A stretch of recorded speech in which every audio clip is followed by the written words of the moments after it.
በጌታ በኢየሱስ ስም ሰላም እላችኋለሁ። ክብር ለጌታ ይሁን። ጌታን እጅግ አድርገን እናመሰግናለን ስላበዛልን ምሕረት ቸርነት። በፊቱ ቀርበን ጸጋ እንድንካፈል ቃል እንድንሰማ ስላመቻቸልን ስሙ ይባረክ። ትምህርታችንን እንቀጥላለን በጌታ እገዛ። ዛሬ 5ኛ ክፍለ ጊዜያችን ነው። የተሰሎንቄን መጽሐፍ እያጠናን እንገኛለን። በሐዋርያዊ የወንጌል አገልግሎት የተወለደችው ይህ የተሰሎንቄ ቤተ ክርስቲያን ከመነሻ ጀምሮ በብዙ ተጋድሎ በብዙ ቻሌንጅ ውስጥ በጌታ ጉልበትና ጸጋ እንዴት እንደተወለደች ከመነሻው አይተናልና ሁልጊዜ የእግዚአብሔርን መንግስት ይዛችሁ ስታሰፉ ተግዳሮት ተቃውሞ ቢገጥማችሁ አይድነቃችሁ። ከሰይጣን ግዛትን ልትነጥቁ ሕዝብን ልትነጥቁ የእግዚአብሔር አጀንዳ በትውልድ መካከል ልታስከዱ ስለሆነ ምንም ተግዳሮት በመጣ አይደንቀንም። እንግዲህ እንዲሁ መነሻው እንዳይረሳል ለማለት ነው ይህን ደጋግሜ የማሳስባችሁ። ሐዋርያው ጳውሎስ በዛ ውስጥ እንዴት እንደመሰረተ አየንና ከዛ ቀጥለን ስንመለከት ቤተ ክርስቲያን ተተክላ ተወልዳ እግዚአብሔር ያላትን መልክ ገልጣ የክርስቶስን መልእክት ለሌሎች ለማድረስ መልእክተኛ ሆና ትሄድ ዘንድ የሚልጃ ጸሎት እንደሚያስፈልግ ሁለተኛ ሳምንት አየን። ሶስተኛ ቤተ ክርስቲያን የክርስቶስ ኤምባሲ የክርስቶስ ተወካይ በምድር ውጤት እንድታመጣ ፍሬ እንድታፈራ የሚያገለግሏት ሰዎች የፍቅር ልብ የሚያቀፍ ልብ የሚሸከም ልብ እንደሚያስፈልጋቸው ከጳውሎስና ከቲሙ ላይ ይህ የፍቅር ልብ እንዳላቸው ተመለከትን። ባለፈው ደግሞ ስንቀጥል ሰይጣን የተወለደችና የተተከለች ቤተ ክርስቲያን እንዳትጸና ፍሬ እንዳታፈራ ደግሞ የሚዋጋበት 3 የጠላት ስልቶችን ከቃሉ ላይ ለማየት ችለናል። ውስጥ አልገባም፣ እንዲሁ ለማስታወስ ያህል ብቻ ነው የማነሳላችሁ። አንደኛ ተሰሎንቄ ምዕራፍ 3 ከቁጥር 1 እስከ 13 ይቺ አዲስ የተወለደች ቤተ ክርስቲያን በክርስቶስ ጸጋ በእግዚአብሔር ኃይል የተተከለች ቤተ ክርስቲያን ተስፋ እንድትቆርጥ እንድትደክም አገልግሎታን እንድታቋርጥ በስደትና በመከራ ሰይጣን እንደፈተናት ሐዋርያት ደግሞ ይህ ነገር የተጠራንለት የሚጠብቀን ነገር ስለሆነ እንዳትናወጡ ተስፋ እንዳትቆርጡ ልዩ ልዩ ተግዳሮት መከራ ስደት ተቃውሞ ቢደርስባችሁ ይህ የምንጠብቀው መሆኑን ይወቁ ከኛም ተማሩ ብሎ እንደመከሯቸው አይተናልና መከራና ስደት አንዱ የተተከለች የተወለደችን የክርስቶስ አካል ሰይጣን የሚፈትንበት አንዱ ፈተና እንደሆነ አየን። ሁለተኛ ምዕራፍ 4 ከቁጥር 1 እስከ 8 ላይ ደግሞ ቤተ ክርስቲያን በመከራ ካልቻላት በስደት ካልቻላት በተቃውሞ ካልቻላት ኃጢአት በማሰራት ከአምላክ ጋር ያላት ግንኙነት እንዲቋረጥ ወይም እንዲላላና ኃይል እንዳይኖራት አቅም እንዳይኖራት በኃጢአት ቤተ ክርስቲያንን እንደሚፈትናት ይሄን ደግሞ የመጡበትን ባክግራውንድ ጠላት እንደሚጠቀም ከአሕዛብ ባክግራውንድ ብዙዎቹ ስለመጡ ያም በመጠቀም ሊያረክሳቸውና የእግዚአብሔርን ኃይል ለማሳጣት በእግዚአብሔር ሕልውና መገኘት እንዳይችሉ በዚህ እንደሚዋጋም ተመለከትን። ሶስተኛ በዚህም ካልቻለ በኃጢአት ለመጣልና ለማርከስ ካልቻለ ሰይጣን ደግሞ የሚያደርገው እርስ በርስ እንድጣሉ እንዲዋጉ እንዲበላሉ እንደሚያደርግና ወንድም ወንድምን እንዲያሳድድ ወንድም ወንድምን እንዲቃወም እንደሚያደርግ ስለዚህ ነው እናንተ በፍቅር ነው መመላለስ ያለባችሁ። የራሳችሁ ጉዳይ ላይ ትኩረት አድርጉ፣ የሌላ ነገር ውስጥ ገብታችሁ አትረብሹ ብሎ እርስ በርስ እንዳይበላሉ እርስ በርስ እንዳይጣሉ እንደመከራቸው እንመለከታለን። 3ቱ የሰይጣን መሳሪያ እንደሆነ አይተናል። ዛሬ ከዚህ ክፍል እንቀጥላለን። ምዕራፍ 4 ከቁጥር 13 እንጀምርና ሰዓቱ እስከወሰደን ድረስ ምዕራፍ 5 ድረስም ጳውሎስ ደግሞ ይህን አዲስ ቤተ ክርስቲያን ይሄ በእግዚአብሔር ጸጋ የተወለደችው የተሰሎንቄን ቤተ ክርስቲያን በትምህርት ደግሞ እንዴት እንደሚያቀናት እንመለከታለን። ስለዚህ ምዕራፍ 4 ከቁጥር 13 ጀምሬ አነባለሁ። እስከዛ ድረስ አጥንተናል። ምዕራፍ 4 13 ጀምሮ እንዲህ ይላል፣ ነገር ግን ወንድሞች ሆይ፣ ያው ታውቃላችሁ ንግግር ሲቀጥል ነገር ግን ካለ የቀደመ ነገር አለ ማለት ነውና ካለፈው ሁነታቸው ካለፉበት አሁን ካነሷቸው ከመከራ ከኃጢአት ፈተና እርስ በርስ ከመባላት ወይም ከመጣላት እንዴት እንደሚያልፉ ከመከራቸው በኋላ ደግሞ የትምህርት ኮንፊውዥን ግራ መጋባት እንዳይኖራቸውና ስለተሳሳተ አመለካከት ሚስ አንደርስታንድ ስላደረጉት ማስተካከያ ሲሰጣ ያላችሁና እንዲህ ይላል፣ ነገር ግን ወንድሞች ሆይ ተስፋ እንደሌላቸው እንደ ሌሎች ደግሞ እንዳታዝኑ አንቀላፍተው ስላሉ ታውቁ ዘንድ እንወዳለን። ኢየሱስ እንደሞተና እንደተነሳ ካመን እንዲሁ በኢየሱስ ያንቀላፉት እግዚአብሔር ከእርሱ ጋር ያመጣቸዋል። በጌታ ቃል የምንላችሁ ይህ ነውና እኛ ሕያዋን ሆነን ጌታ እስኪመጣ ድረስ የምንቀር ያንቀላፉትን አንቀድምም። ጌታ ራሱ በትእዛዝ በመላእክት አለቃ ድምፅ በእግዚአብሔር መለከት ከሰማይ ይወርዳልና በክርስቶስም የሞቱት አስቀድመው ይነሳሉ። ከዛ በኋላ እኛ ሕያዋን ሆነን የምንቀረው ጌታን በአየር ለመቀበል ከነርሱ ጋር በደመና እንነጠቃለን። እንዲሁ ሁል ጊዜ ከጌታ ጋር እንሆናለን። ስለዚህ እርስ በርሳችሁ በዚህ ቃል ተጽናኑ የሚል ነው። እንግዲህ በአውዱ ይህን ቃል ስንረዳ ብዙ ጊዜ ይህን ቃል ስለ መጨረሻ ዘመን ስለ እስካቶሎጂ ሲነሳ የሚነሳ ቃል ነው። ቲፒካሊ በተለይ ደግሞ ስለ ንጥቀት ማስተማር ስንፈልግ የሚነሳ ነጥብ ነውና አሁን መጽሐፍ እያጠናን ስለሆነ ይህን ቃል በመጽሐፉ አውድና ነገሩ የገባበት ሁኔታ አይቶ አብሮ መረዳቱ ጥሩ ነው። በመጀመሪያ ደረጃ ጳውሎስ የተሰሎንቄን ቤተ ክርስቲያን የመጨረሻ ዘመን የማስተማር ዓላማ ይዞ አይደለም ይህን ነጥብ ያነሳው። ነገሩ እዛ ውስጥ ብዙ ስለ መጨረሻ ዘመን ስለሚመጣው ዓለም የሚያነሱ ነገሮች ቢኖሩም እንኳን በዛች ቤተ ክርስቲያን ስለ ጌታ መምጣት የነበራቸው መረዳት ወንጌል ከሰሙ በኋላ ሐዋርያት የሚያስተምሩት አስተምሮ አለ። ኢየሱስ ቶሎ ይመጣል የሚል ኢየሱስ ክርስቶስ ቶሎ ይመጣል። ለይህ ትምህርት በመከራ ለሚያልፍ ሰው በመከራ ውስጥ ላለ አማኝ ትልቅ ትርጉም ያለ መልእክት ነው። ኢየሱስ ቶሎ ይመጣል።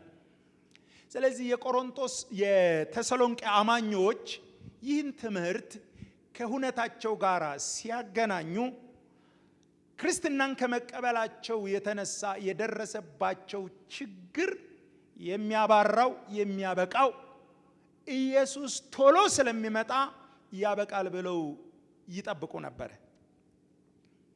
ከዛ ያን ሲጠብቁና ያ አመለካከት ሲኖራቸው የሐዋርያት የቶሎ ይመጣል ትምህርት ከሁነታቸው ጋር አገናኝተው ቶሎ ይመጣል ብለው እየጠበቁ ሳሉ አንዳንድ ወንድሞች መሄድ ጀመሩ።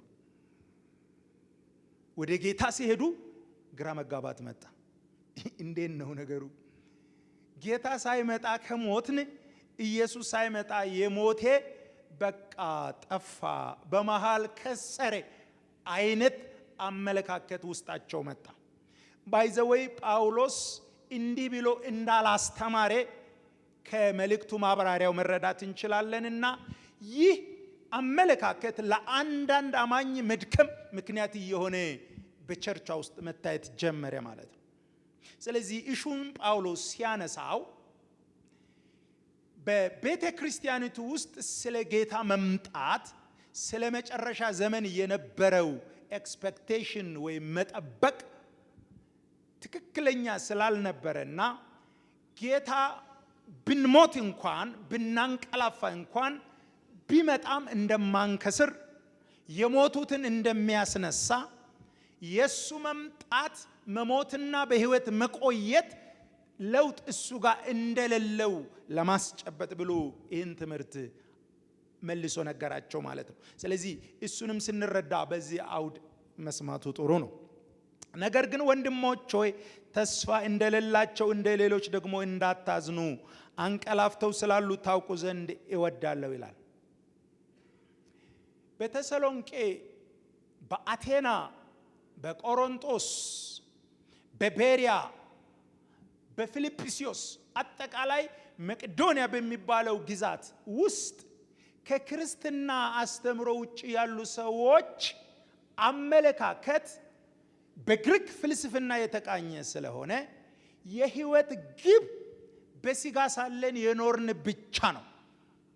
ከሞትክ አበቃል፣ ከሞትክ ከዚህ በኋላ ዋጋ የለም የሚል አመለካከት ስላለ ይህ አስተሳሰብ በማህበረሰብ ውስጥ የተሰራጨ ስለሆነ ሲሞቱ እነሱም ያበቃላቸው መስሏቸው በዚህ የደነገጡ እንደነበሩ እናያለን። ምናልባት ይሄን ነገር የት ጋር ነው እንደዚህ የሚለው ለማጥናትና በደንብ ለማየት ከፈለጋችሁ ሐዋርያ ሥራ ምዕራፍ 17 የተሰሎንቄ ቤተ ክርስቲያን የተመሰረተችበት ቦታ ጋር ጳውሎስ 3 ሳምንት ተሰሎንቄ ቆይቶ ከዛ ስደት ሲመጣበት ወደ ቤሪያ መጥቶ ከቤሪያ ደግሞ ስደት ሲመጣበት ወደ አቴና ሲመጣ አቴና ወደ ገበያ ስፍራ ሄደ። የገበያ ስፍራ ሲሄድ ኤፊቆሮሶችና ስቶይኮች የሚባሉ ፈላስፎችን አገኘ ይላል። ኤፊቆሮሶች ወይም በእንግሊዘኛ ኢፒኩሪያንስ የሚባሉ የፍልስፍና ቡድን ነው። ምን ብለው ያምናሉ? የህይወት ግብ መደሰት። ስለዚህ ምድር ላይ ባለ ጊዜ ተደሰት፣ ደስ ይበልህ፣ ኢንጆይ አድርግ። ካመለጠ አለቀ፣ ትንሣኤ የሚባል ነገር የለም። ስለዚህ የኤፒኩሪያንስ ወይም ኤፊቆሮሶች አስተምህሮ በአካባቢው የተሰራጨ ከሞት በኋላ ትንሣኤ የሚባል ነገር የለም። ዘርፎር መደሰትም ማትረፍም ካለባችሁ አሁን እግዚአብሔር በሰጣችሁ የስጋ ወራት ነው ብሎ ያስተምራል። ስለዚህ አንድ ሰው ከሞተ አለቀለት ብሎ ያስተምራል። ሁለተኛው ስቶይኮች የሚባሉት የሐዋርያ ሥራ 17 ቁጥር 19 ላይ የሚታገኙት ታሪክ ስለሆነ ማለት ነው። ስቶይኮች ምን ይላሉ? ህይወት እግዚአብሔር በትንሽ በትልቁ መጥቶ ጣልቃ አይገባባትም። እግዚአብሔር ዓለምን ፈጠረ፣ ለዓለም የኑሮ ስርዓት ሰራላት። ከዛ ሰውን እዛ ውስጥ አስቀመጠና በዚህ የተፈጥሮ ስርዓት ኑር፣ ውጤቱንም ትርፉንም እዚሁ ነው የምታገኘው። ህጉን ከጠበክ የህይወት ስርዓትን ህግ ከጠበክ መልካም ትሰጣለች፣ ካልጠበክ ክፉ ፍርድ ታገኛለህ ብሎ ጨርሷል። ስለዚህ ህይወት አሁን ነው እንጂ የሚመጣ ዓለም የሚባል ነገር የለም ብሎ ስለሚያስተምሩ የትንሣኤ አለመኖር፣ ከሞቱ በኋላ ተስፋ አለመኖር በአየሩ ላይ የተሰራጨ የጊዜው ፍልስፍና ስለነበረ ተሰሎንቄ አካባቢ አንዳንዶች ሲሞቱ ይሄ ፍርሃት ገባባቸው። ለካ ኢየሱስን የሚጠብቁት በህይወት እያለው መጥቶ ወስዷቸው ከዛ በኋላ ያ ከሌላው ብልጫ እንዳላቸው እንጂ ከሞት በኋላ ብሎ አላሰቡምና ጳውሎስ ይሄን እያሰበ ነው። ምን ይላል? ወንድሞች ሆይ ተስፋ እንደሌላቸው እንደ ኤፊቆሮሶች፣ ተስፋ እንደሌላቸው እንደ ስቶይኮች እንዳታስቡ። እኛ ዋና ህይወታችን ያለው አሁን ሳይሆን በሚመጣው ዓለም፣ የኛ ትልቁ ተስፋ ያለው አሁን ሳይሆን ክርስቶስ ሲመለስ በሱ ላመኑ ለሱ የታመኑ በሱ ጎዳና ለሄዱ ያዘጋጀው ዓለምና ክብር ነው እንጂ እንደነሱ የሰባው ዓመት ታሪክ አይደለምና ተስፋ እንዳትቆርጡ አደራ ይላችኋለሁ ይላል። ባይዘወይ በጣም ትልቅ ከሳትን ይሄን መረዳት ከሳትን ትልቅ ጥፋት ነው። ይሄን ካወቅን ደግሞ ትልቅ ትርፍ የምናገኝበት እውነት ነው። ስለዚህ ትንሣኤ ከሌለ የኢየሱስ መመለስ ከትንሣኤ ጋር ካልተገናኘ እንደ ሌሎቹ ተስፋ ቢስ ብላችሁ አታስቡ። ስለዚህ አንቀላፍተው ስላሉት ታውቁ ዘንድ እንወዳለን ማለት እንደ እግዚአብሔር አገልጋይ እንደ ሰማይ መልእክተኛ የክርስቶስ መገለጥና ቃል ይዘን እንደምናስተምር ሰዎች የአማኝ ህይወት የሰባና የሰማና ህይወት እድሜ አይደለም። ታውቃላችሁ መጽሐፍ ቅዱሳችን ሲነግረን መዝሙር 90 ቁጥር 10 የሰው እድሜ 70 በበረታ 80 ከዛ ካለፈ ድካም ይላልና ኢፌክቲቭ ሆኖ የምትኖረው ይላል። አዲስ ኪዳን ሐዋርያው ያዕቆብ ደግሞ በመልእክቱ ሲነግረን ምን አለ? የኛ ህይወት የምድር ላይ ቆይታ በቁጥርም የሚመዘን ሳይሆን አሁን ታይቶ እንደምጠፋ እንፋሎት ነው። ዘርፎር እሱ የተስፋችሁ ምክንያት እሱ የመጽናኛችሁ ምክንያት ሊሆን አይችልም። ሰባ እኔ እዚህ መድረክ ሌላ ጊዜም ተናግሬያለሁ። አማኝ ሰይጣን ካስቸገራችሁ ስለዚህ ዘመን መከራም በሉ ስለሚታልፉበት ካስቸገራችሁ በሂሳብ አዋሩት።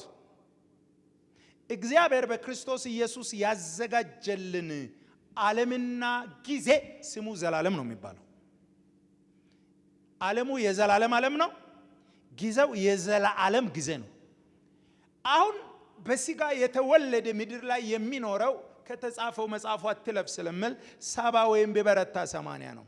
ስለዚህ ነው ሁሌ ሂሳብ ሰራለሁ እንደ ሰይጣን ካስቸገራችሁ እንደበሉ 70 ሲካፈል ለዘላለም እኩል ይሆናል ስንት ነው? ሂሳብ የሚችል ሰው አለ እዚህ? 70 ሲካፈል ለዘላለም 0። ዘላለም ማለት ቁጥሩ ማብቂያ የሌለው ነው። ሶ መከራሽም 0 ማግኘትሽም 0 ሰው የሚመካው 0። ስለዚህ ለዜሮ ብለ አትረብሹ። 0 ነው። this is the formula። ስለዚህ ኢየሱስ ክርስቶስ እንዲህ አለ፣ ሰው ለሰባው ለዜሮ ብሎ አተርፋለሁ ብሎ የዘላለሙን ቢያጎድል ምን ይጠቅመዋል? ሰው ዓለም ላይ ትርፋማ ቢሆን በ70 ዓመት በሚመጣው የዘላለም ዓለም ላይ ጎዶሎ ቢሆን ምን ይጠቅመዋል? ለጎደለበት ማሟያ ቤዛ ኬት ያመጣል? የማይቀርላችሁ የሰው ልጅ በአባቱ ክብር ይመጣል፣ ለእያንዳንዱ እንደ ስራው ይከፍለዋል። ዘርፎር የአማኝ የኑሮ ቅኝት የዘላለም ዓለም የዘላለም ህይወት።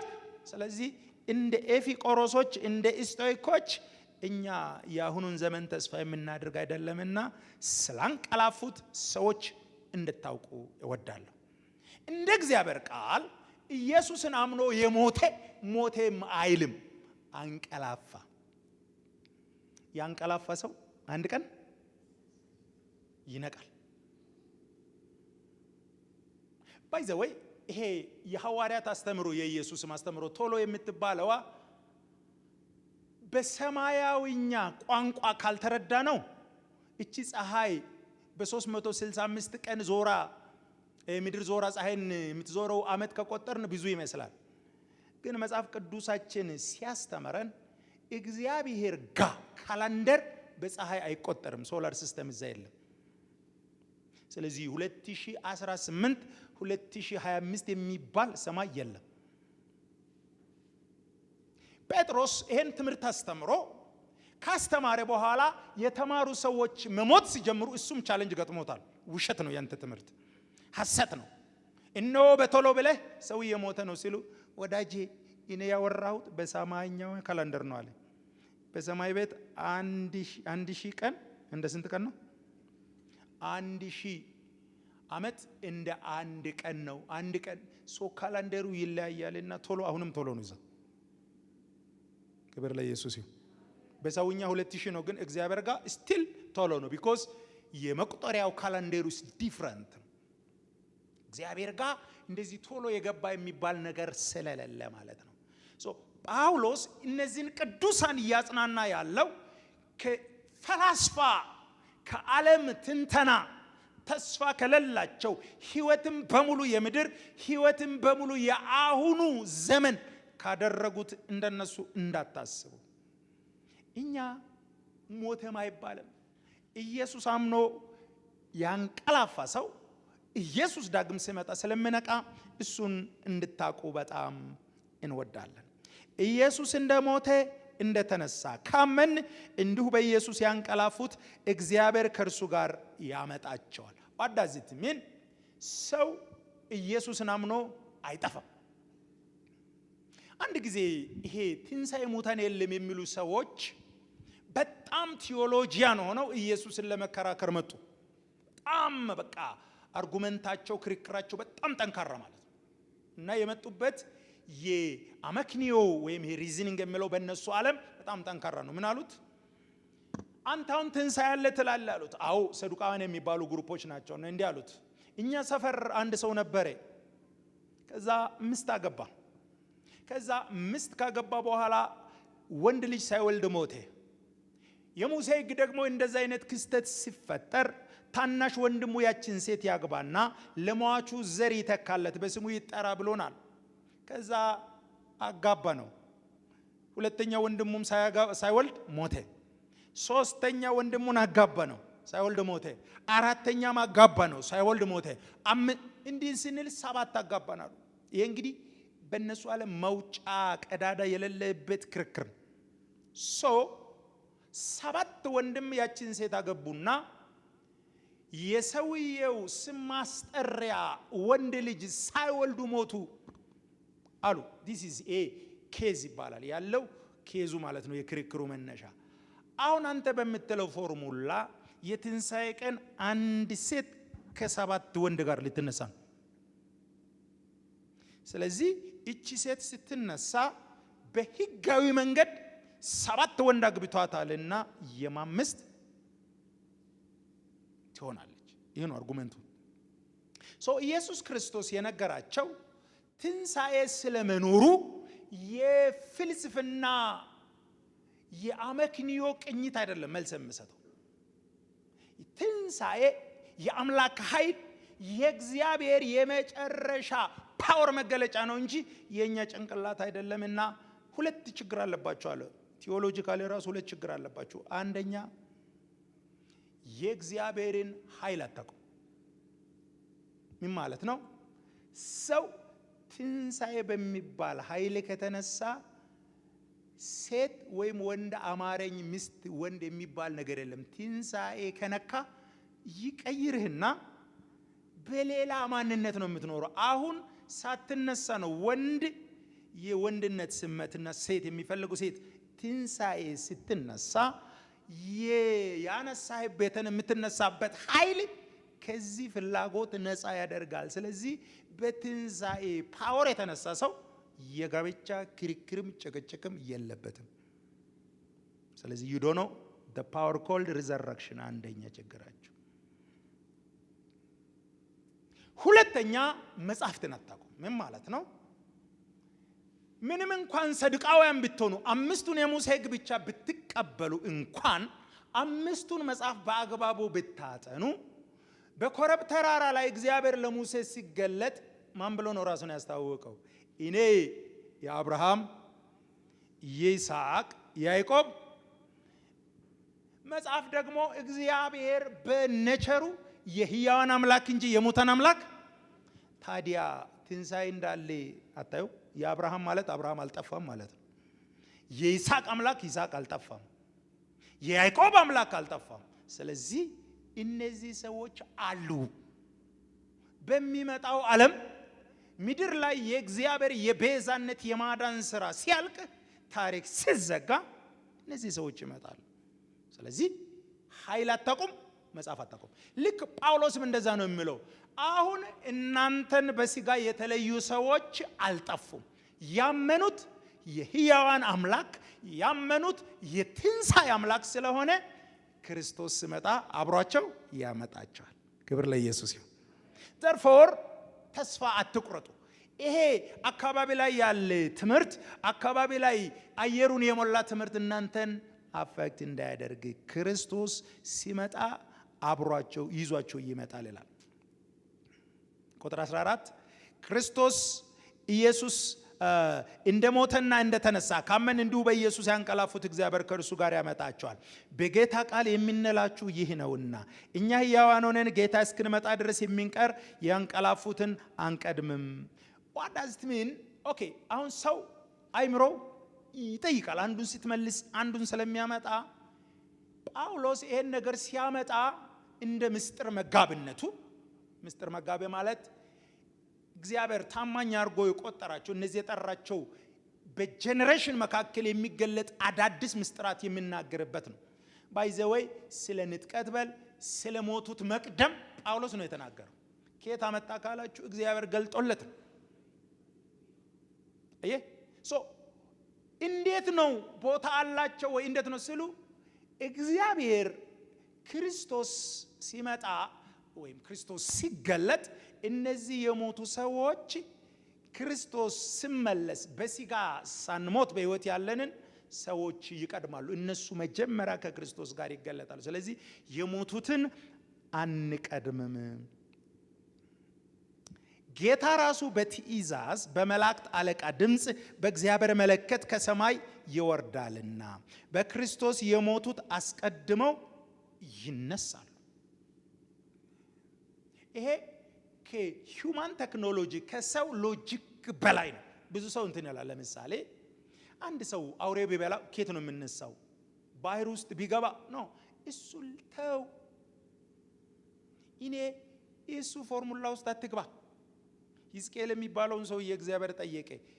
ሸለቆ የሞላ አጥንት ጋር መሰደና እነዚህ አጥንቶች በሕይወት ይኖራሉ አለ። ጌታው አንተ ታውቃለህ አለ። ምክንያቱም በሰውኛ አይሆንም፣ ሸለቆ የሞላ መቃብር አጥንት።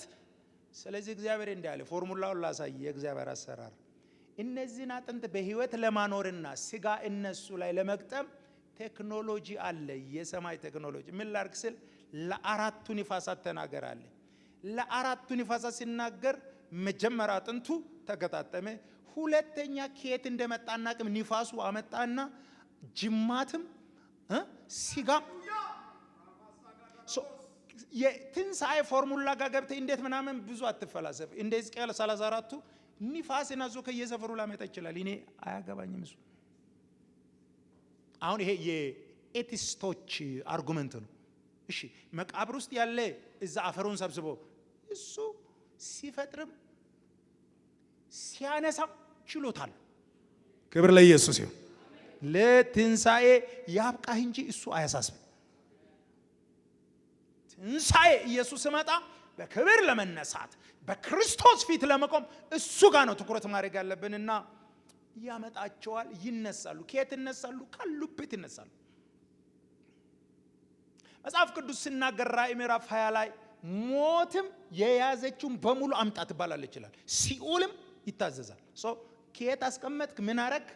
የፈጠረ ጌታ ባራ ከሌለ ነገር ያመጣ ጌታ ማምጣት ይችላልና እሱ አትጨነቁ።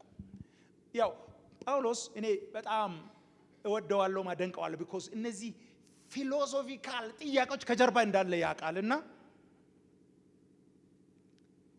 ቆሮንቶስ ቤተ ክርስቲያንን ብጥብጥ ያደርጉት በእንደዚህ አይነት ጥያቄ ነው። የመጡና ቅዱሳንን እሺ እንበልና ይነሳል። ስትነሳ ሕፃን ነው ወጣት ሆነ ነው የምትነሳው? ሽማግሌ ምን ሆነ? እሱ ጋር ትግባ። እንዴት ይነሳል? እና እዚህ ላይ ባያብራራም የአንደኛ ቆሮንቶስ ምዕራፍ 15 ላይ ሳብራር እንዳለ አንዳንዶቻችሁ ሙታን ትንሣኤ እንዴት ይሆናል ብሎ ልታስቡት ይችላላችሁ አለ።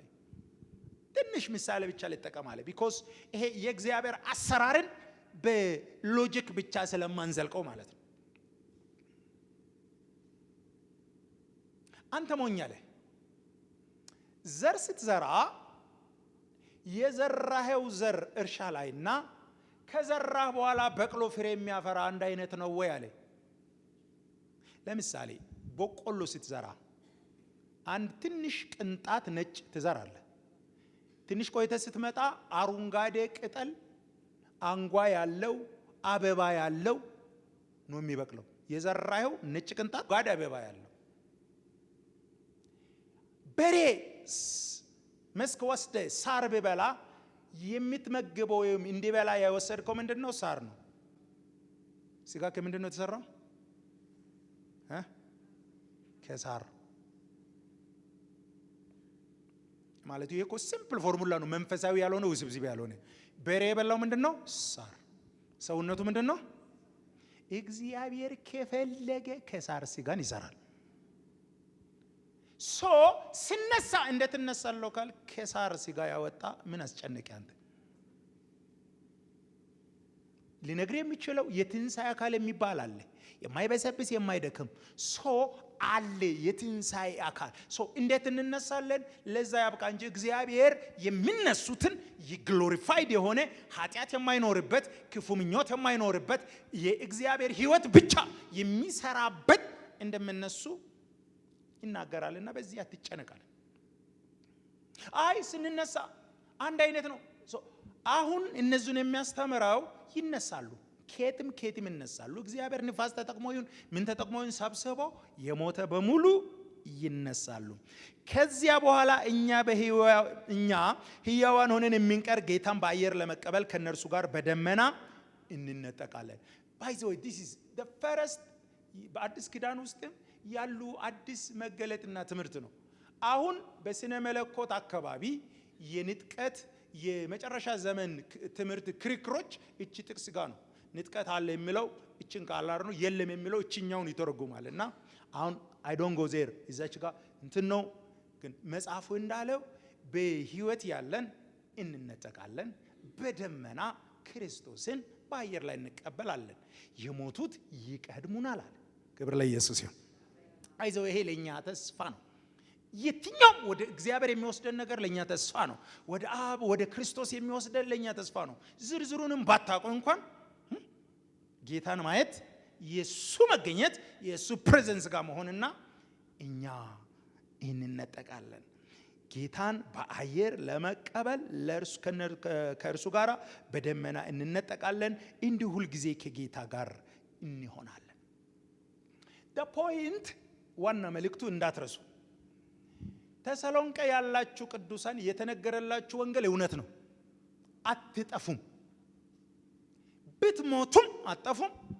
በሕይወት ያላችሁ ጌታ ቢመጣም አትጠፉም። that is a message። ስለዚህ ኢየሱስን በማመናችሁ እንዳትሳቀቁ። አይ ተሳስቻለሁ፣ እነዚህ የግሪክ ፈላስፎች እንዳሉ አበቃልኝ ከስር ያለው እንዳትሉ። የሚያስፈራሩበት ምን መሰላችሁ? ስለ ጌታ መከራ ብትቀበሉ ተስፋችን በሚመጣው ዓለም ነው። ግሪኮች ደግሞ በሚመጣ ዓለም የሚባል ነገር የለም፣ ከሌለ መከራው ከንቱ ነው ማለት ነው። ስለዚህ መከራ የተቀበላችሁት ለአሁኑ ዘመን ብቻ ከሆነ ዋጋ የላችሁም። ግን የሚመጣ ዓለም አለ። ኢየሱስ ይመጣል፣ የሞቱትን ከሱ ጋር ይመጣሉ፣ ከመቃብር ይነሳሉ። ጌታ ሲመጣ ካልሞትንና በሕይወት ካለን ትራንስሌት እንደረጋለን፣ እንቀየራለን፣ እንነጠቃለን። ይሄ መነጠቅ ማለት በካቻፕ መደረግ ማለት ነው። ከዛን ጌታን በአየር ላይ እንቀበላለን ይላል። ከዛ ከተቀበልን በኋላ ዳግም መለያየት የለም። ክብር ለኢየሱስ ይሁን። ሃሌሉያ። ማንም እንዳያስፈራራችሁ፣ ማንም ተስፋ እንዳያስቆርጣችሁ። መከራ ስትቀበሉ ገብቷችሁ ብድራት ይዞ የሚመጣ ለስሙ ለቤቱ ለመንግስቱ ብለሽ የሰራሽውን ነገር በሙሉ ቆጥሮ የሚከፍል ጌታ ስላለ ተስፋ እንዳትቆርጡ። ክብር ለኢየሱስ ይሁን። እየተግባባን ነው። ባይ ዘ ወይ እኔ እንዳልኳችሁ አስተምራለሁ ስነ መለኮትምና የመጀመሪያው ቤተ ክርስቲያን ታሪኳ መከራ የበዛበት ነው። በተለይ ከሁለተኛ ክፍለ ዘመን ጀምሮ እስከ አራተኛ ክፍለ ዘመን የቸርች ሂስትሪ ስትማሩ ብዙ በመከራ የታጀበ ነው። የመጀመሪያ ዘመን ከሐዋርያት ከ70 ዓመተ ምህረት ከመድረሱ በፊት የኢየሩሳሌም መቅደስ ከመፍረሱ በፊት ሐዋርያት በብዙ መከራ አልፈዋል። ከዛ በኋላ ብዙ ስደቶች ነበሩ። እነ ዮሐንስ ፊጥሞ ደሰት ስለ ጌታ ብሎ ብዙ መከራ ተቀብለዋል። ዘን አፍተር የሮማውያን የግሪኮች የሃይማኖት ትግል ነበረባቸው። ከዛ በክርስትና ምክንያት የሮም መንግስት የተለያየ ህጎችና አዋጆች ነገስታት እያወጡ ይቀበሉ ነበር። ግን በታሪክ የክርስትና ኑሮ ውስጥ የመጀመሪያዋ ቤተ ክርስቲያን በጽናት በንጽህና በእምነት በጣም ሪፋይንድ የነጠረች ናት። እና አንድ ምሁር ጥናት ሰራና ምንድነው የመጀመሪያው ክፍለ ዘመን ሁለተኛ፣ ሶስተኛ፣ አራተኛ እስከ አምስተኛ ክፍለ ዘመን ድረስ ስደት ያለበት ቆስጠንጢኖስ መጥቶ ከቸርችን ከዓለም ጋር እስከሚያጋባ ድረስ ያለችው ቤተ ክርስቲያን የዚህ ንጽህናዋ የጽናቷ ምክንያቱ ምንድነው ብሎ አጥንቶ 5 ነጥቦች አወጣ። ከ5 ነጥቦች አንደኛ ምን ይላል? የኑሯቸው ቅኝት ጌታ ቶሎ ይመጣል የሚል። ስለዚህ ምድር ላይ ብዙ ተስፋ ያላቸውምና መከራ ቢመጣ እንኳን አልፎ ይመለከታል። መከራ ያልፋል፣ ኢየሱስ ይመጣል። ችግር ያባራል፣ ኢየሱስ ይመጣል። ኢጦት ያበቃል፣ ኢየሱስ ይመጣል። ባይዘው ይሄ ቴምፖራል። አሁን የኔ ዘመን አንዱ ፈተና የተቸገር ነው። ይሄ እስካቶሎጂካል የጌታ መምጣትና የሚመጣ ዓለም ከማጉላት ይልቅ የአሁኑን ችግር የማረጋጋት አገልግሎት በዛ። የማረጋጋት አገልግሎት ደግሞ ማብቂያ የለውም። ታውቃላችሁ፣ አንዱን ስናባረጋጋ ሌላውም ይመጣል።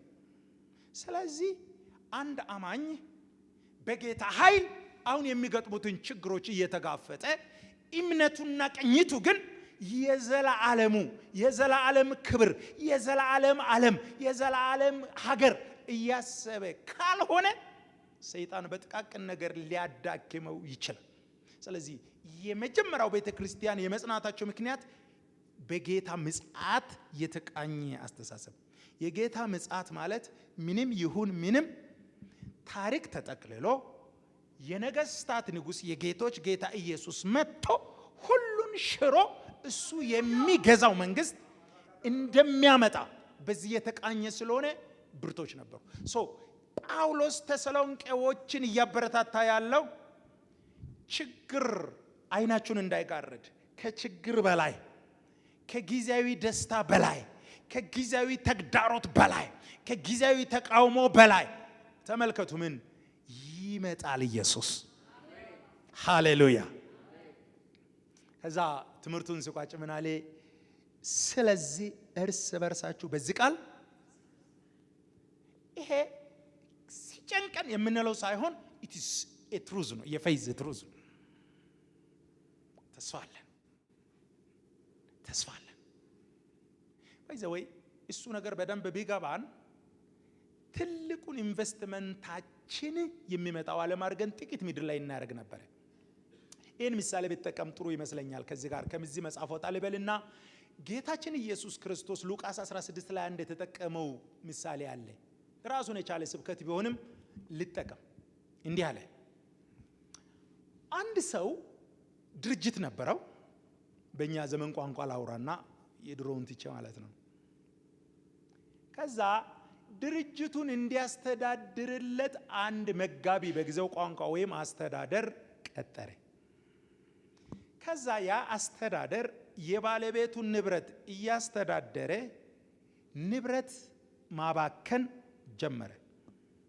ከዛ ሰዎች መጡና ለዛ ለንብረቱ ባለቤት ነገሩት፣ ይሄ ሰው ንብረትን ያለ አግባብ እያባከነ ነው ብሎ ነገሩት። ስለዚህ ጌታው ጠራውና አናገረው። የሚሰማው ምንድነው? ንብረትን የምታባክን ያለ አግባብ የምትጠቀም ከሆነ ከዚህ በኋላ ለእኔ አስተዳደርን እንድትሆን አልፈቅድልህ ማለት። ስለዚህ አሁን ከዚህ በኋላ እንድታስተዳድር ስለማልፈልግ በእጅ ያለውን ስራ ኦዲት አስደርጌ ሂሳብ ሰርተ አስረክበኛለሁ። በደንብ ስሙና ክርስቲያን ይህ አይነት ሜንታል ሴታፕ ቢኖረን የኢንቨስትመንት ኤሪያህን የኢንቨስትመንት ቦታህን ተለያለ ማለት ነውና ስለዚህ ምን አለ? አስረክበኝ ሂሳብ ሰርተ። እንዲህ ካለ በኋላ አስተዳደሩ ማኔጀሩ ማታ ቤት ገባና አሰበ ይላል። ጌታዬ ከኔ ይህን ስራ ከወሰደ አደጋ ላይ ነኝ። መተዳደሪያ ይሄ ነው። ልጆችን የሚመግበው በዚህ ነው። እሱ ከተወሰደ ማለት አደጋ ላይ ስለምወድቅ ሌላ ዘዴ ማሰብ አለብኝ አለ። ከዛ አማራጮች አመጣ። አንደኛ ከስራው ቢባረር እርሻ አርሼ እኖራለሁ አለ። ሐሳቡ ጥሩ ነው፣ ግን ከማኔጀርነት ብድግ ብሎ እርሻ ማረስ ቀላል? ፀሐይ አለ፣ ልምድ አለ፣ አልችልም አለ። ሁለተኛ መንገድ ጋር ተቀምጬ ከስራ ተፈናቃይ ብዬ ይለምናለሁ አለ። እሱ ቀላል ነው፣ ግን እፍረቱን አልችልም። ታዲያ ምን ይሻለኛል ብሎ ሳስብ አንድ ነገር ብልጭ አለለት። ጌታዬ ከኔ ስራውን ከወሰደ ነገ አደጋ ነው ከፊት ያለው። ስለዚህ ይሄ አደጋ ያለበት ፊውቸርን የወደፊት ነገርን ለማስተካከል አንድ ነገር መስራት አለብኝ ብሎ ሐሳብ መጣለትና ጧት ቢሮ ገባ። ሰራተኛን ሰበሰበ። ሁሉን ስብሰባ አርጎ አስቸኳይ ሰራተኛ ስብሰባ እንዳለ እያንዳንዱ ሰው የተበደረው ብድር መዝግቧል። እንግዲህ ድሮ ሞዴል የሚባል ነገር አለ። አሁን ከቴሌ ብር ይሁን የተበደረ ካለ መዝግብ፣ ከድርጅቱ የተበደረ ከዛ ሰው ዘይት የተበደረ ያለ ስንዴ የተበደረ ያለ ነው ሁሉም ጻፈ እና ብዙ ሰራተኛ ዕዳ አለበት። ስለዚህ ጌታው ማኔጀሩ ምን አረገ? ብድር ያለባቸውን ጠራና 100 ኩንታል ስንዴ ካለበት 50 80 ሊትር ዘይት ካለበት በቃ 50 60 በለ ጻፍ ብሎ ቀነሰላቸው ይላል። እዛን ጊዜ የድሮ ቋንቋ ጫን ማዲጋ ምናምን ይላልና በእኛ ዘመን የሌሉት ካልኩሌሽኖች ናቸው። ከዛ አረገ። ለምን እንዳረገ ሰው አልገባው። ያን ቀን ሰራተኛ በሙሉ ደስ እያለው ገባ። እግዚአብሔር ይባርክ፣ ወንበር ላይ ወንበር ይጨምራል፣ እድሜ ይጨምራል። ምክንያቱም ይደሰረዘላቸው አያውቁም እነሱ እና ደስ ተበደስ። ከዛ ሄዶ ነገሩት። ዛሬ እኮ ማኔጀሩ ለሰራተኛው በሙሉ ምን አድርጓል? ይዳሰረዘ። የሱ እኮ አይደለም የጌታው ነው ንብረቱ። ከዛ ጌታው ከመቆጣት ይልቅ አሰበ። ለምን ይሄን አርግ ስል ሰውየው ጠቢብ ነው። እንዴት ነው ጠቢብ? ነገ ከሚቸገር ዛሬ ቀን ሳለ በሰዎች ህይወት ላይ መልካም ሰርቼ ነገ ላስተካክል ብሎ ነው ይሄን ያደረገው። ምን አስቦ ነው? ነገ ከስራ ቢባረር 50 ኩንታል ስንዴ የሰረስኩለት ሰውዬ 1 ኩንታል አምጣ ማለት ይችላል። አምጣ ዘይት የለም ምስጤ ብትለኝ ባለ ዘይቱ አምጣ፣ ምክንያቱም ኢዳ ሰርጀልሃለሁና በችግሬ ድርስልኝ ይሎ በዚህ መረዳት አደረገ። ከዛ ቁጥር 8 ላይ እንዲህ ይላል፣ ጌታው በልባምነቱ በጥበቡ ያደረገውን ነገር አየና አመሰገነው ይላል። ተቆጣ ይላል። ምክንያቱም አንተ ጠቢብ በኔ ብር ነገህን ታስተካክላለህ እንዴ አለውና አደነቀው። ትምህርቱ ምን ይላል? የብርሃን ልጆች የዘላለም አገር አዘጋጅቻላቸው፣ የዘላለም ክብር አዘጋጅቻላቸው፣ እሱ ላይ ኢንቨስት አድርጉ ይጠብቃችኋል ስል ቁጭ ብለው ስለ ዘላለም አይገባቸውም። የዚህ ዓለም ልጆች ለሚጠፋ ነገ ብለው በአመጻም ቢሆን ነገያቸውን ሴኩር ያደርጋሉ። አንተ ግን እዚህ ቁጭ ብለህ ዓለም አለ፣ አገር አለ፣ ክብር አለ ብዬ ስነግርህ የብርሃን ልጆች ከኔ ልጆች ይልቅ ልባሞች ናቸዋል። ስለዚህ መክራቸዋለሁ። በአመጻ ገንዘብ ማለት አሁን ጠፊ በሆነ በዚች ዓለም እግዚአብሔር በሚሰጣችሁ የትኛው እድል ዘላለም ላይ ትርፍ የሚያስገኝ ነገር ላይ ኢንቨስት አድርጉ። እቺ ዓለም ታልፋለች፣ የኔ መንግስት ግን አያልፍም። ክብር ለኢየሱስ ይሁን። ሶ ሞኛቱን ስታገለግል የቸርች ግዳጅ ብለህ ታገልግል። አባቴን ነው ማገለግለው፣ መንግስቱን ነው። የቱን ትርፎ ማገኘው? እነሆ በቶሎ መጣለው፣ ለእያንዳንዱ እንደዋጋው ይከፍል ዘንድ ደሞዜ። ስለዚህ ይሄ አለና በዚህ ጭንቅላት በዚህ መረዳት አገልግሉ። ጠፊ ዓለም ላይ ያላችሁ ቢል የሚበላ አታከማችሁ። ጉልበት ካገኛችሁ ኢንቨስቲንግ ኪንግደም፣ ገንዘብ ካገኛችሁ ኢንቨስቲንግ ኪንግደም። ምንም ባትችሉ በፍቅር ሰው ህይወት ውስጥ ኢንቨስት አድርጉ። ወንጌል በመመስከር ኢንቨስት አድርጉ። ንጉሱ ይመጣል፣ ለሰራችሁ ሁሉ ይከፍላል። ስለዚህ ማንም አገልግሎትን የእግዚአብሔርን ነገር እንደ ግዳጅ እንዳትቆጥሩ። እነሆ ይመጣለሁ። ምን ይዤ? ደሞዝ። ምን ይዤ? ብድራት። ሃሌሉያ። ስለዚህ አንዳንዶቻችሁ ያልተከፈላችሁ አለ። አንዳንድ ነገር ሁሉ እዚያ አይከፈልም። እዚያ የሚከፈል አለ፣ አንዳንዱ እዚህ ይከፈላል። ዋናው እዚያ የሚከፈለው ነው። ሃሌሉያ። ሶ ጳውሎስ ይሄን ነው የሚያስተምረውና ስትጽናኑ ራሱ በቁሳቁስ አይደለም። ስለዚህ አንዳንዴ ችግር ውስጥ የሚያልፍ ሰው አታሸማቁ። ችግር ውስጥ የሚያልፉ እንትን ስላለ እርግማን ስላለ በምን አትበል። እርግማን ካለበትም ጸልይ ስብርለት እንጂ አትኮንንበት። ዓለማው ካለበት ግን ትልቁ ነገር የሚመጣው ዓለም እውነተኛው ዓለም እውነተኛው የክርስቶስ ብድራት ያለበት አለና ስትገናኙ በዚህ ተጽናኑ። ማንም እንዳያሸብራችሁ። ሞት አያስፈራራችሁ። ሞት ለኛ ማስፈራሪያ አይደለም። ኢየሱስ አለ የኔን ቤተ ክርስቲያን የኔን አማኝ የገሃነም ደጅ ማለት ሞት መጥቶ ነገርህን አይቋጭ። የኛ ህይወት ከሞት ያልፋል። ሞት ስለመጣ ነገሪ አይቋጭም። ሞት ስለመጣ ታሪክ አያበቃም። የኛ ዓለም ከሞት ጀርባ አለ። ከሞት ባሻገር ክብር አለ። ከሞት ባሻገር ሀገር አለ። ከሞት ባሻገር ክብር አለ። ክብር ለኢየሱስ ይሁን። በዚህ ቃል ተጽናኑ። ዲሲስ ስለዚህ ከምድራዊ ህፃናትን ለማባበል በከረሜላ ምናምን አይደለም። ክርስትና ጎ ፋርዘር ማለት ነው። ይሄ ትልቅ ሐዋርያዊ ትምህርት ነውና ተሰሎንቄዎች አያችሁ እንደው ወደ እንትን እንዳትወስዱኝ ነው በጣም ጥንቃቄ ያደረኩ ያለሁት። ይሄን ትምህርት ከትምህርቱ ከመጻፉ አውድ ሳናወጣ አሁን ስለ ንጥቀት ስለ ምናምን ስለ መከራ አይደለም። ፖይንቱ እነዚህ ጎረቤት የሚኖሩበት ሰፈር እያስፈራሯቸው ዋጋ እንደሌላቸው የሚነግሯቸው ነው አትስሟቸዋል። ኢየሱስ ይመጣል። እውነት ይመጣል። ይሄን ያረጀችን ዓለም ሽሮ የዘላለምን ዓለም ያመጣልናል። በዛ ፀሐይ አይጠልቅም፣ በዛ ለቅሶ የለም፣ በዛ ሐዘን የለም፣ በዛ እርግማን የለም፣ በዛ እፍረት የለም። የሱ የሆኑትን ክርስቶስ ያከብራል። ይሄ ወንጌል ነው። ይሄ የኛ መጽናኛ ነው። ሐዋርያት የመሰከሩት ኢየሱስ የሰበከው። ስለዚህ በሞት ማንም አያስፈራራችሁ። በምታልፉት ችግር ሰይጣን አያድክማችሁ። በምታልፉበት ጊዜያዊ ሁኔታ ማንም ተስፋ እንድትቆርጡ አያደርጋችሁ። አገር አለ። ይሄ ውሸት አይደለም፣ እውነት ነው። ቸርጅታለች፣ እየባሰባት ነው የምትሄደው። መጽሐፍ ቅዱስ ሲናገር ስለ እምነት አባቶች ስለ አብርሃም እንዲህ ይላል። አብርሃም ብልጣብልጥ ቢሆን ብዙ ኦፖርቹኒቲ ነበር ይላል። ብልጣብልጥ ማለት እግዚአብሔር ውጣ አለው። ሲሄድ የገጠመው ገነትን መመስል አይደለም፣ ድንኳን ነው የገጠመው፣ በረሃ ነው። ሲታዩት ምናልባት ከነዓንና ኡር ብታስተያዩ ኡር የተሻለ ይሆናል። ቢኮዝ ኡር ይሄ ፈርታይል ክሪሰን የሚባል በጣም የጤግሮስ ወንዝ ኤፍራጥስ ወንዝ ያለ መሬት ነው። ከከናን አንፃር ስታስተያዩት በሰውኛ ብትታሰብ የገጠመው እሱ ነው። አይ እግዚአብሔር ያወጣኝ ስህተት ነው ብሎ መመለስ ጊዜ ነበረው ይላል። ግን ለምን አልተመለሰም? በእጅ ያልተሰራ የእግዚአብሔርን ከተማ አይቷልና። ስለዚህ አየት አልፈ ስታይ ከዚህ ችግር በላይ ከተግዳሮት በላይ ካየ ምንም ነገር አያደክመም። ክብር ለኢየሱስ ይሁን። ማየት ይሆንልን እግዚአብሔር እጅ የሰራው። ዕብራውያን ምዕራፍ 12 ቁጥር 22 ምን ይላል? እናንተ የአዲስ ኪዳን አማኞች ሰውኛ በምድራዊ ሐሳብ እንዳታስቡ አለ።